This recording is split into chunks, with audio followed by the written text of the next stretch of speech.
Good morning, good afternoon, everybody. It's my absolute pleasure to be here addressing the future entrepreneurs and the young leaders of tomorrow. As a young entrepreneur myself, I feel privileged to be able to share with you some of the things that I've learned scaling one of Canada's leading information and media businesses in the cannabis industry. And I chose to title my presentation Zero to One. And some of you might be familiar with this nomenclature. It's actually based on a book written by Peter Thiel. Highly recommend you to read that book if you have an interest in innovation and how to think about building something truly new. And zero to one really means when you go from nothing to something. Traditional businesses, many things you'll see in the world are about going from one to N. Things get a little bit faster, a little bit better. But when you go from zero to one, you create something new. And it's been my experience that to take a zero to one in business, it really starts with taking a zero to one in yourself. Consider yourself and your peers that are attending this event today, and how you might compare against your peers that aren't attending this event. You are actually on that path. You're on your zero to one path just by being at this event. Now, paradoxically, zero to one sounds difficult, starting something new that's never been done before. But actually, because fewer people do it, zero to one is arguably easier than going down the conventional route. What do I mean by that? I ended up going to law school after graduating undergrad, and becoming a lawyer at a Bay Street firm is extremely challenging, extremely competitive. Thousands of students try to get but a few spots per firm every year. And what ends up happening is competing for the average, what is 1 to N, what is readily accessible, is actually harder because you have more people looking to fill those roles, looking to fill those opportunities. So it might sound paradoxical, but trying something truly innovative, going from zero to one, might just be easier than going for what everyone else is going. So this presentation is really to share my experience growing Lift & Co in Canada and sharing a few lessons that I learned along the way that hopefully can help you in your journeys. A little bit about myself. I immigrated from Romania in 2000 with my parents. So I've been living in Canada for over 20 years now. And I went to business school at Queen's and then went to law school after that. And in those summers, I did the traditional business student path. I did internships in research and finance, had the opportunity, very fortunate opportunity to work at the World Bank in Washington, D.C. for some time before settling at Stikeman Elliott, a law firm here in Toronto. And it was a great conventional path. But I had heard a quote earlier on that's really stuck with me. And that quote is, "You can't discover oceans without the courage to leave shores." And even though I had achieved what some people might consider the right success, the path, making it after going to school and getting one of these jobs that many people look for, I knew I wasn't happy. And I remember walking into my manager's office at Stikeman Elliott and saying, "I've had a great time here, but I'm going to quit."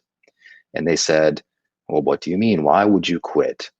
Everyone wants these gigs." And I said, "I'm going to go and run a cannabis blog." And that shocked people. And it was very interesting to see people's reactions. Some of my colleagues at Stikeman Elliott were excited for me. They said, "This is going to be exciting." And keep in mind, the backdrop is legalized cannabis in Canada.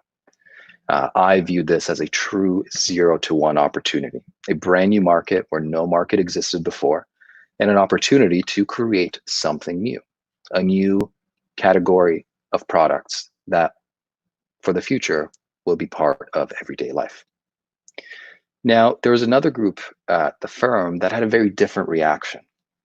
They said to me in confidence, multiple people, "Wow, this is so fantastic. I wish I could do this." And I would say, "Well, what do you mean? Of course you can do this. I've been here less than you. I have less experience than you. You can do this more than I can." And they said, "No, I can't. I can't leave the job." And that quote played back into my head. You can't discover oceans without the courage to leave shores. And I do believe having a mantra like that, something that guides your philosophy on how you're going to tackle life's opportunities and challenges, is going to help you be that future leader of tomorrow. And for me, it was always about having the courage to try something new. And that something new was the cannabis industry. And the cannabis industry was truly a blank slate. Legalization, new laws came into place that overnight made something that had been illegal for 90 plus years to now a legal product that can be sold online and in stores. So in a sense, it was the perfect sandbox to test out what it would be like to be a first-time entrepreneur. There were no rules. There was no accepted way of doing things, no major brand and no major competitor that we had to worry about as we went into the market. So when I left corporate law to start with the founder a cannabis blog, people thought it was crazy. But at the same time, it's not like I had a fully vetted plan. When I left, I didn't know what Lyft would become 5 years later, but I knew there was an opportunity, a 0 to 1 in a brand new market. So it started as a blog, developed into a TripAdvisor-like platform for cannabis products. We grew into the largest review marketplace in Canada for cannabis.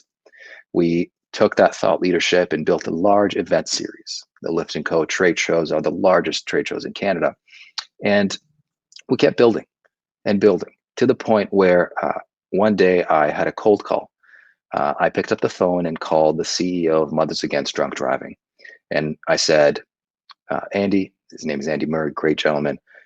At some point, Mothers Against Drunk Driving needs to expand the mandate and consider cannabis. We think we're that partner for you. And that cold call culminated in us launching a program called Cancel, mandatory by law in Ontario for every employee of a cannabis retail location. And it's interesting to think that what started as a blog is now a government mandated product. And it all came from a place of having the courage to try something new where others did not. But what was really interesting is up to this point in my life, I had never considered myself creative. And I think that's because society will equate creativity with artistic creativity. I'm terrible at drawing, and I'm sure for people in the audience that are as well, you feel that pain deep down inside and hate when people ask you to sketch something. But what I learned, and this is the first lesson I want to impart on you, is that entrepreneurship is the ultimate expression of creativity.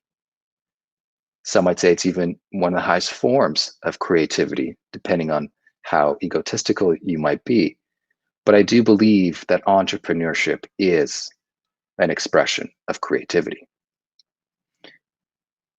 In a brand new industry where nothing had been done, we tried a blog, a review marketplace, an event series, and what eventually became a government granted monopoly on training for the province of Ontario, which is the largest by population in Canada. None of that existed. And when I reflect on my time, that all came from the collective brain power of our team and our willingness to try something new. So remember that creativity is something that you have inside you. And if you do choose to go down the path of advancing new technologies or creating a business, that is a calling. And that is creativity. And this really goes into my next lesson, failure. Failure is an illusion. Failure in entrepreneurship, in my view, is an illusion. It's all practice. If you consider and accept that entrepreneurship is a creative process, then you have to accept that every art piece, every product, every strategy you try is practice. It's practice for you becoming a better entrepreneur. I'd like to share my experience at Lyft. What started as a blog had a meteoric rise. We raised in 2 short years, $17 million in venture capital. We took the company public. We won government contracts, of course, in Ontario. We were in major publications on TV. Our revenue grew 100% year over year. And at our peak, we had a valuation of over $70 million. But fast forward to today, driven by COVID and some other market factors, the business is being divested for a fraction of that peak valuation. And I couldn't be more proud of what we've achieved. And internally, our team feels the same. Some might look at the valuation of the business and see failure, while we look at it and see our path for what it was, that we changed the cannabis industry in Canada. But for what we did, cannabis would be sold differently across Ontario.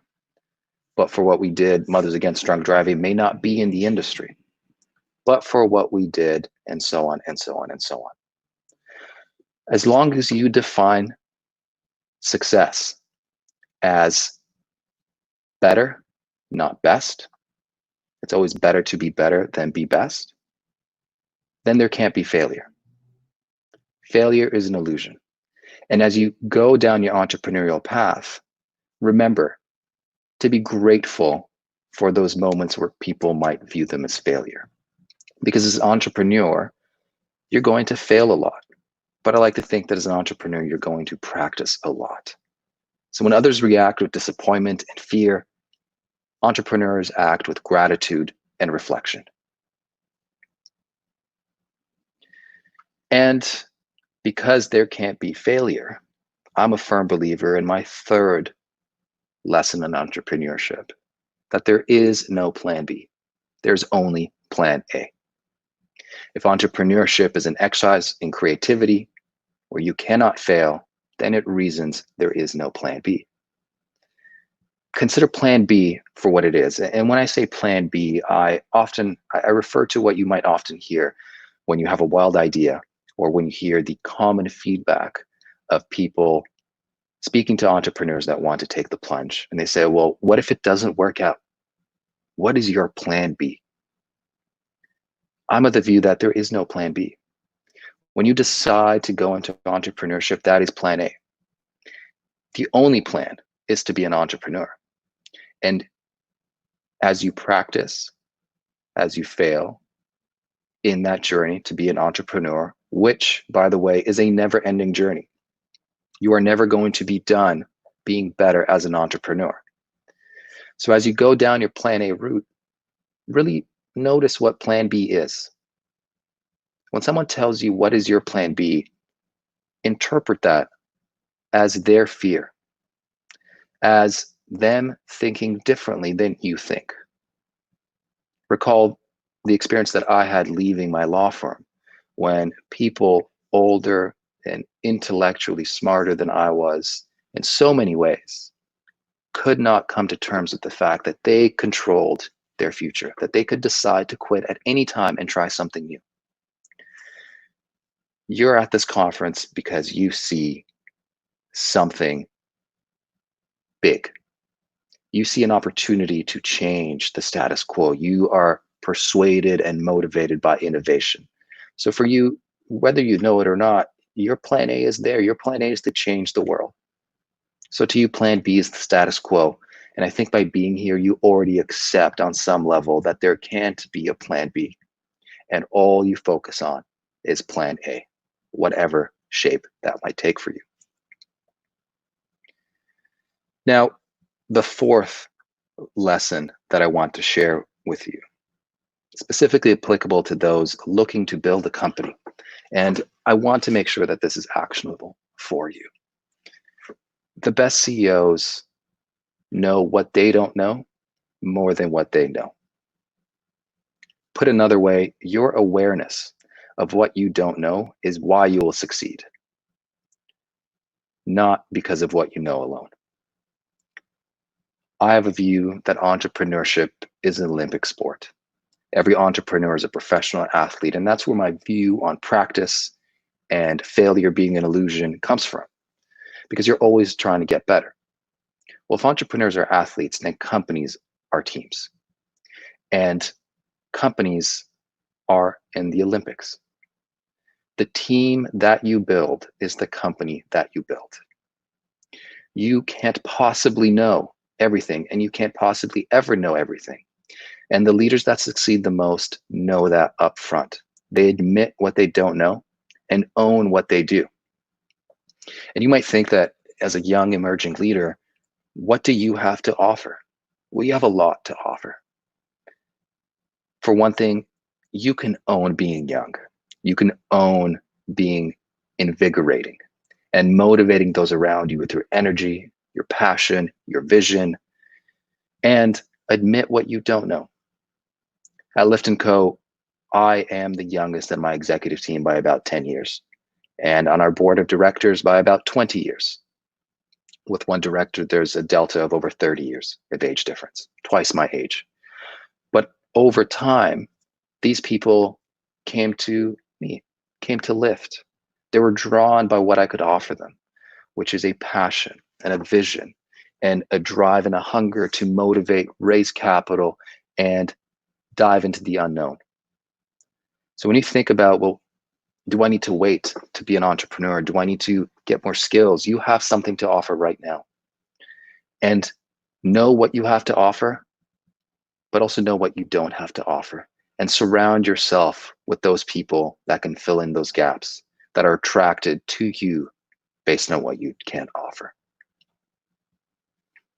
Now, the last 4 pieces of wisdom that I've given were really informed about my experience over the last 4 to 5 years in building Lift & Co. And I want to leave you today with something that you can do today to start building that 0 to 1 opportunity in yourself. And it might not sound like much, but begin to meditate. Begin to meditate. And let me explain why. My experience running this company has created countless opportunities for learning, a lot of failure, practice as I call it.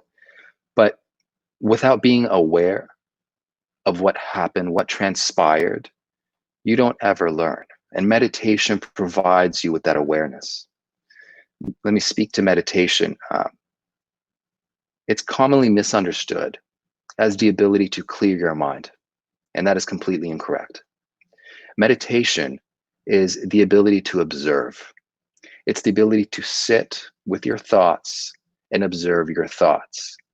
So when you have a thought about school or work or your parents, the goal isn't to not have those thoughts. The goal is to realize those thoughts for what they are and not identify with them, not engage in the thoughts that might give you anxiety or anger or other emotions that are instant triggers. So as you meditate, you start to cultivate this awareness of not just what drives you emotionally, but awareness of situations. And if you don't think it applies to business, consider some of the billion-dollar ideas that are now businesses that everybody knows. Airbnb, Facebook, Dropbox. These businesses came from noticing problems so common, so accepted, that no one thought about them twice. There were always rooms available for rent. People always had an interest in what their friends were doing. People always wanted to share files online easily. And someone had the awareness where others completely just went with the flow of things to understand that there's a better way to do something. And many of the leaders that I know live and breathe by their meditation practice. And the reason I bring this up is the title of the presentation is Building the Future by Building Yourself. Meditation provides you that opportunity to observe everything about yourself, what you like, don't like, and empowers you to change it. It's a tool.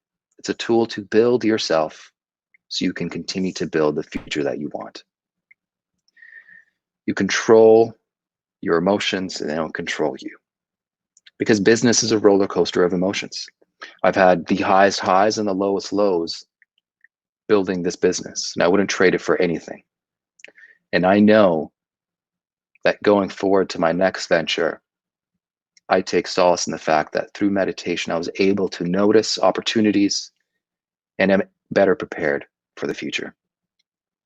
With about 9 minutes left in the presentation, and I'd really like to take 2 more minutes to highlight the last thing that we did at Lyft, because this really is a technology-focused conference, and talk about the ability for technology to drive a new industry.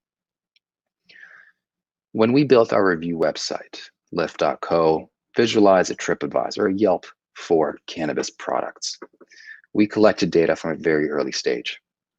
And the thesis was, cannabis is a brand new consumer good that has no predefined consumer patterns. Who is the cannabis consumer? What drives their purchase decisions? How likely are they to buy product A over product B? And with that in mind, we built that platform to collect that insight. And we partner with Nielsen, a global data company, to create what was becoming the first cannabis consumer segmentation product. People would engage with our platform. They would write reviews. They would tell us about their purchases, their browsing behavior, and we would combine that with the Nielsen data set of all people's interactions and behavior that they have collected for decades. Now, data and the future of that might be very different for you as you go on your entrepreneurial journey. But for the time being, it was something that we can still do. And it provided a very robust set of data into our consumers. It would tell me that Matei is a 30-year-old male consumer that likes this product and buys this product. But beyond that, they would be able to tell you that perhaps I had an interest in hip hop music and that I was an Apple, Mac consumer. I enjoyed a certain type of ice cream. I was likely to buy a house in the next few years. And it was this robust data set that I'd never seen before because there was never a cannabis consumer before. So I wanted to leave you with that last piece of information and really tie it all together. 0 to 1 starts with yourself. Have the courage to try something that no one else is doing, because paradoxically, what everyone else does is going to be harder to do because everyone is going there. And as you go down your journey, look for those 0 to 1 opportunities. Don't worry so much at the fact that there's businesses doing things faster and better. Let them compete. Figure out how your future is going to be different, because there's always an opportunity to change the world. Things change so quickly. So prepare yourself to seize those opportunities by giving yourself a solid foundation and the right lens to entrepreneurship, that you can't fail, it's practice, and if you want to do it, you can. I think we have a few minutes left, so I'd love to take any questions from the audience. We have one question. How do you see your business evolving in the next few years? Great question. Now, the Lyft & Co business specifically, as I mentioned, is being divested to different companies. But perhaps I can answer, how do I see the cannabis industry evolving? It's fascinating. The industry believes that the product is a consumer packaged good. Consumer packaged goods are the cereal boxes that you buy at the grocery store. They're the juice containers. They're a new product that for people born today will have always been legal. So when you take that lens, we are building a brand new category. And it's not just cannabis, the flower. It's cannabis in topicals for pain relief.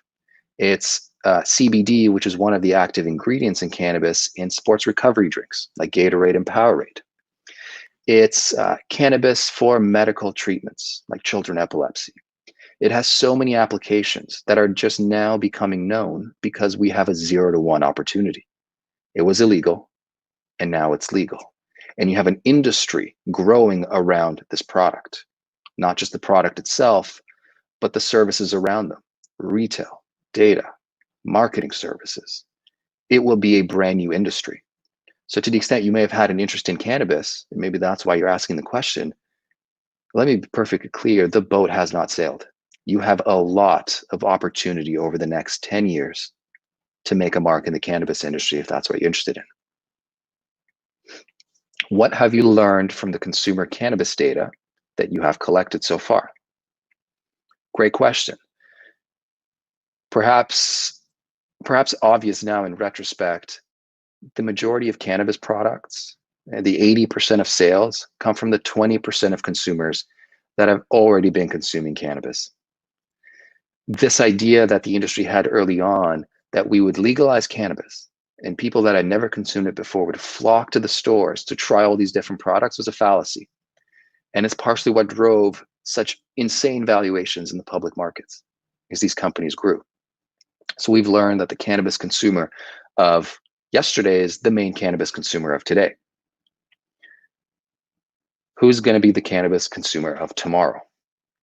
Well, we can break down by age, for example, and we see in our data that actually people that are 45 and up have a higher likelihood to purchase cannabis products high in CBD.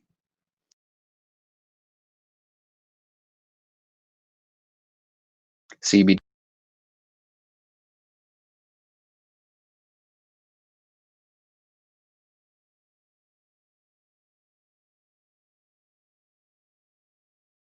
I think I lost my mic there for a second. What was your mission at the outset? It's a great question. Our mission was to build trust in an industry that was starting from a place of zero trust. We wanted to be the authoritative voice for having a conversation around cannabis. And that is why we were an information company. When we started the blog, it was all about how do I even access medical cannabis? This is 2014 when that blog started. Then it became about what cannabis products do I buy? Because producers are restricted in what they can say about their products. We created the reviews. And when we called Mothers Against Drunk Driving, we said, hey, everyone is going to go to market and say these outlandish claims about products, and no one is going to know what to believe. We are a trusted voice. Our mission is to have an authoritative, trustworthy voice in this industry. And we want to partner with you, Matt, so we can authoritatively train the people on the front line that will be selling this product. So our mission was to drive the conversation forward. It was to push legalization in a responsible way in this country and be an example for the rest of the world.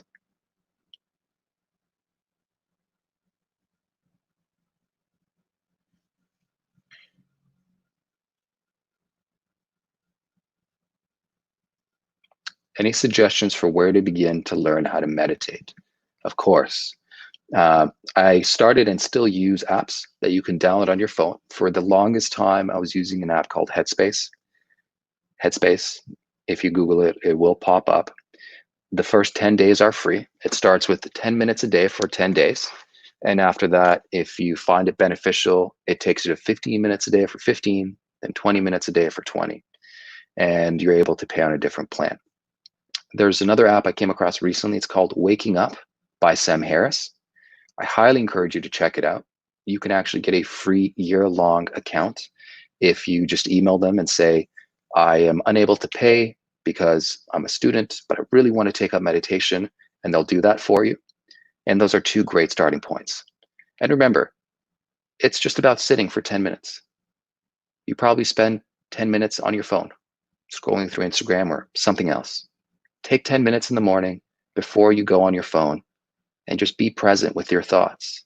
And apps like that are a great starting place to really break it down and make it very simple. Thank you so much, everyone. I do notice it's 4 o'clock now. My email is Matei, M-A-T-E-I, @lift, L-I-F-T.co. I'd be more than happy to speak to anyone about meditation, entrepreneurship, opportunities in the cannabis space. Just give me a shout, and it'd be my absolute pleasure to connect with you. Thanks so much.